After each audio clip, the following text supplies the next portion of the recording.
Assalamualaikum warahmatullahi wabarakatuh. Waalaikumsalam warahmatullahi wabarakatuh. Jumpa lagi dengan saya dalam channel Pesan Bunyai tentang pentingnya belajar ma'rifat. Kali ini saya tetap berkolaborasi dengan Mbah Munajat Karimullah.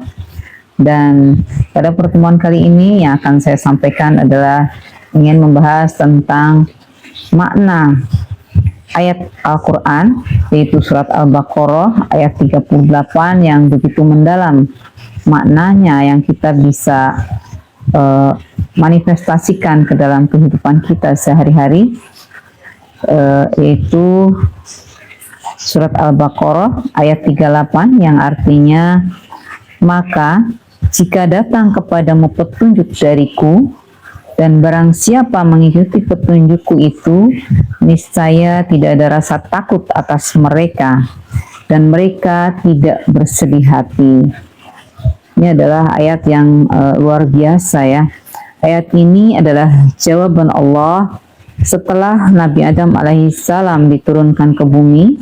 Allah berfirman, wahai manusia, kalian akan hidup di bumi, tapi tidak akan aku biarkan tersesat. Akan aku kirimkan petunjukku, barang siapa mengikuti petunjukku itu, maka akan selamat tanpa rasa takut dan tanpa kesedihan. Apa itu petunjuk Allah? Petunjuk atau hudan itu adalah sistem kewahyuan, bukan perasaan, bukan angan-angan, bukan logika bebas, tetapi adalah tatanan samawi, wahyu dari Allah, wahyu dari langit yang Allah turunkan lewat para rasul atau para utusannya. Dalam sistem samawi itu, Allah meletakkan rukun dan syarat-syaratnya. Maka kita mengenal rukun Islam, rukun iman, ini adalah dasar keselamatan. Siapa yang mengikutinya, dia berjalan di atas petunjuk yang qadim, petunjuknya Allah sendiri. Tetapi siapa yang mencoba berjalan di luar sistem ini, hanya mengandalkan akal, filsafat, insting, atau bahkan pengalaman spiritual pribadi tanpa landasan syariat atau tanpa wasilah, maka dia belum termasuk dalam golongan orang-orang yang selamat. Seperti disampaikan ulama tasawuf, yaitu Imam Junaid al-Baghdadi dan Syekh Abdul Qadir Jailani, Imam Al-Ghazali, semua menekankan bahwa ilmu batin pun harus bersanad. Tidak cukup hanya merasakan, tapi harus mengikuti syariat atau sistem atau ketentuan, harus melalui jalan tarikat yang benar, bukan jalan bebas. Harus ada bimbingan seorang guru mursyid, harus sesuai dengan sistem samawi, dan harus memenuhi rukun dan syarat yang tadi disampaikan. Karena kalau tidak, kita akan terjebak pada apa? Pada dugaan ilusi, bahkan tipuan setan yang kadang tampak seperti kasaf atau karomah, padahal itu adalah kesesatan yang nyata. Nah ini nih Mbah Mun, jadi bisa disampaikan barangkali bagaimana kita bisa lebih paham tentang apa yang disampaikan dalam surat Al-Baqarah ayat 38 tadi, bagaimana kita bisa mengaplikasikan, mengamalkannya seperti apa dalam kehidupan kita ini. Monggo Mbah Mun. Terima kasih Bu Nyai. Mungkin agar lebih mudah memahaminya, kita buat semacam perbandingan antara sesuatu hal yang sifatnya syariah dengan yang sifatnya hakikat, antara yang sifatnya lahiriah dengan yang ruhaniyah, yang duniawi dengan yang akhirat, yang baharu dengan yang qadim. Karena perspektifnya seperti itu sepertinya Bu Nyai itu. Jadi dalam beragama di syariat pun ada sistemnya. baik dalam hal keilmuan, harus ada sanadnya, harus ada rujukannya, harus ada literasinya. Walaupun rujukan dasarnya itu akhirnya ujungnya tetap sama, Quran dan hadis itu.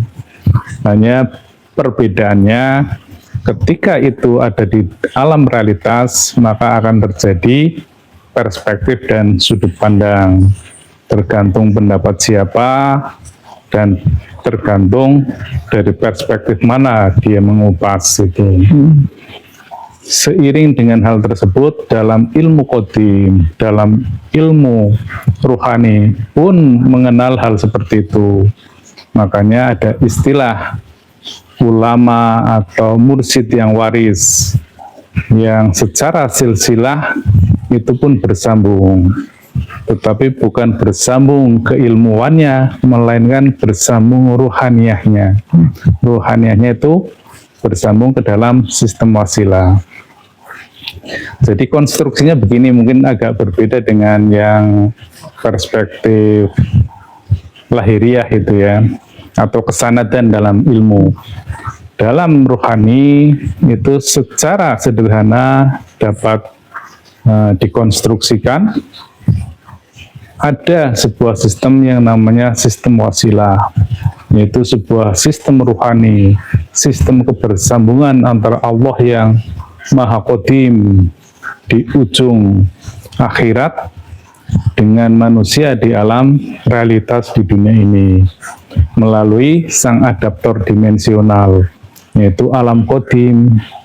Jadi alam qadim adalah alam cahaya.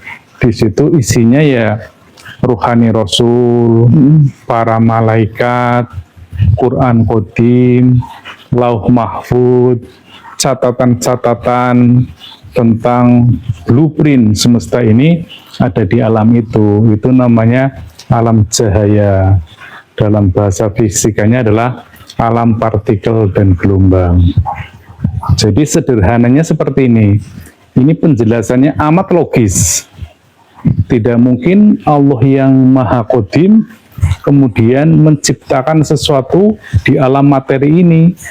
Pasti kan ada bahan dasarnya dulu. Bahan dasarnya dulu itulah yang namanya alam cahaya. Itu adalah sebagai adaptor dimensional yang mengadaptasi alam yang Maha Qadim tersebut dengan alam realitas. Itu prinsip dasarnya adalah itu dulu. Kalau ini tidak kuat pemahaman ini, maka tetap akan goyah. Pemahamannya akan tetap bias, dijelaskan seperti apapun ya nggak paham-paham itu. Dan sekali lagi dalam kesempatan ini saya kasih contoh adalah terkait kalamullah. Kalamullah di alam Maha Qadim ya tidak terdefinisi dan tidak terdeskripsi. Makanya diturunkan ke alam qadim, itu menjadi kalam qadim atau Quran qadim. Di situ bentuknya pun cahaya, bentuknya ruh. Banyak sekali ayat-ayat yang menyebutkan itu. Dan tidak mungkin di situ ada huruf, ada lafal. Itu tidak mungkin. Bagaimana huruf, bunyi-bunyian, perkataan, bahasa itu kompatibel di alam itu? Itu alam cahaya, dipastikan itu amat pasti, logis sekali. Tidak mungkin di situ ada ikro, itu nggak mungkin punyai itu. Makanya ada hamba-hamba yang disucikan rohaniyahnya yang bisa memahami hal tersebut. Sehingga kalamullah yang dalam bentuk qadim ketika dibaca oleh hamba yang disucikan rohaniyahnya, katakanlah Rasul Muhammad, mewujud di alam realitas ini menjadi perkataan manusia sehingga dia kompatibel dengan bahasa manusia. Lahirlah Iqra bismi rabbik, itu bahasa manusia, bahasa orang Quraisy, sehingga bisa dipahami oleh manusia. Tetapi di alam qadimnya ya tidak mungkin seperti itu. Semoga ini paham. Kalau ini paham, maka akan lebih mudah menjelaskan ayat yang disampaikan oleh bunyi tersebut. Jadi orang yang mendapat petunjuk, diulangi lagi coba bunyi itu, Al-Baqarah 38 tadi ya. Ya, Al-Baqarah 38. Yang artinya, maka jika datang kepadamu petunjuk dariku. Nah, cukup segitu aja. Maka jika datang petunjuk dariku, apakah Allah yang memberikan petunjuk langsung kepada kita? Saya tanya, orang yang paling paham sekalipun, orang yang paling tinggi ilmunya sekalipun, hafal Al-Quran, hafal ribuan hadis, petunjuk Allah dalam bentuk apa? Apa yang dirasakan ketika mewujud di alam realitas ini? Kan tidak mungkin Allah yang laisa kamitslihi syai'un. Ini loh, saya kasih petunjuk seperti ini seperti ini, kan tidak seperti itu. Maksimal ilmu yang tertinggi adalah ada di Lauh Mahfuz, dan hanya hamba-hamba yang disucikan ruhaniyahnya yang bisa mendownload, bisa membaca pewahyuan dari Allah itu, informasi dari Allah itu, petunjuk dari Allah itu, ya dalam bentuk partikel dan gelombang itu. Semoga jelas ini ya. Nah, kemudian bagaimana itu mewujud di alam realitas di dunia ini? Inilah yang menjadi perlu kita jelaskan secara panjang lebar Bunyai. Karena pasca nubuah, pasca kenabian berakhir, itu ada hamba-hamba yang ditunjuk oleh Allah untuk meneruskan fungsi-fungsi kerasulan, untuk meneruskan fungsi-fungsi pewahyuan. Tidak mungkin Allahnya ada, wahyunya ada, kalam qodimnya ada, malaikatnya ada, ruhani rasulnya ada. Oh, nggak ada orang yang membacakannya di dunia ini, kan aneh itu kan. Jadi inilah yang namanya sistem coding, sistem yang tetap ada, sistem yang permanen. Oleh karena itu banyak sekali ayat yang menunjukkan bahwa ada pribadi-pribadi yang ditunjuk untuk menjalankan fungsi tersebut.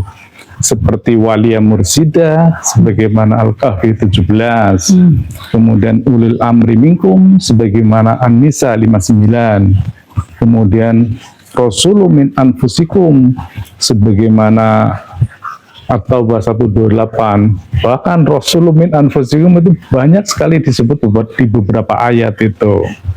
Atau ulama warasatul anbiya, itu juga ada sebuah hadis yang menyatakan itu. Itulah fungsi-fungsinya.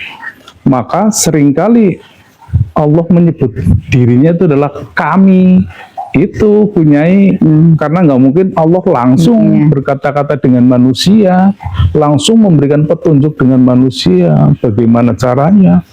Kan akhirnya asumtif, interpretatif, bahkan bisa jadi ilusi yang tadi disampaikan oleh Bunyai itu. Itu jadi agama sebenarnya mudah kalau kita paham ya, tetapi menjadi hayalita ketika kita nggak paham. Akhirnya ketemunya ilmu cocok logi, dicocok-cocokkan yang penting pas itu. Saya kira itu Bunyai. Jadi tadi sangat menarik sekali, sesungguhnya sudah banyak sekali di dalam Al-Quran disampaikan bahwa sistem ketuhanan itu adalah sudah sangat jelas ya. Tinggal ini juga tadi disampaikan Bang Munajat, juga sudah sebelumnya juga disampaikan oleh Mbah Gustur ya, dalam Mbah Gustur Abdurrahman Wahid. Mbah Abdurrahman Wahid itu sudah pernah menyampaikan dalam Syair Tanpa Waton ya, bahwa Al-Quran Qadim adalah wahyu mulia yang tanpa ditulis tetapi bisa dibaca. Tadi disampaikan dibaca melalui ruh yang disucikan. Jadi nanti ada pembacanya yaitu wali yang mursida untuk membacakan ke kita yang belum bisa membaca Quran Qadim, maka akan disampaikan oleh wali yang mursida untuk kita bisa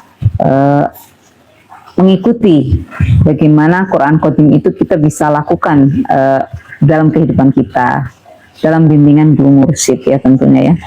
Gitu Bang Munajat tadi ya. Iya, jadi di alam realitas ini ada seseorang, itulah yang namanya walia mursida, guru mursid, guru ruhani. Makanya bagaimana kita dapat mengenali guru ruhani tersebut, ya menjadi amat mudah. Nggak usah terlalu banyak teori. Kalau metodologinya itu semuanya ada. Mau aliran katakanlah Naksabandia, Qadiria, Sazilia, Sataria, apapun alirannya itu metodologinya sudah baku, sudah ada dari sejak zaman dahulu kala. Yang jadi permasalahannya adalah apakah beliau bisa mempersambungkan ruhaniah kita ke dalam sistem wasilah tersebut. Itu hal yang paling utama. Kemudian yang kedua, apakah beliau bisa mengajari kita untuk membacakan ayat-ayat qadim. Itu menjadi hal yang paling utama. Kita tidak perlu bahkan merek, nama, status itu amat-amat tidak perlu. Yang penting fungsi kerasulan pasca nubuah adalah seperti itu, untuk menjaga ruhani manusia di bumi ini. Itu saya kira jelas, itu punya harus jelas dan tegas. Jadi kesimpulannya dari surat Al-Baqarah ayat 38 tadi, ini bukan hanya janji keselamatan dari Allah, tetapi sekaligus peringatan ya, bahwa jalan keselamatan itu hanya bagi yang mengikuti sistem ketuhanannya tadi. Bukan sistem buatan manusia, tetapi sistem qadim yang tadi sudah dijelaskan. Betul. Ya, saya kira itu ya Bang Munajat yang bisa kami sampaikan pada pertemuan kali ini. Mudah-mudahan memberikan pencerahan dan manfaat buat kita semua. Mohon maaf jika banyak hal yang kurang berkenan. Akhir kata, Ilahi anta maksudi wa ridhoka matlubi. Wassalamualaikum warahmatullahi wabarakatuh.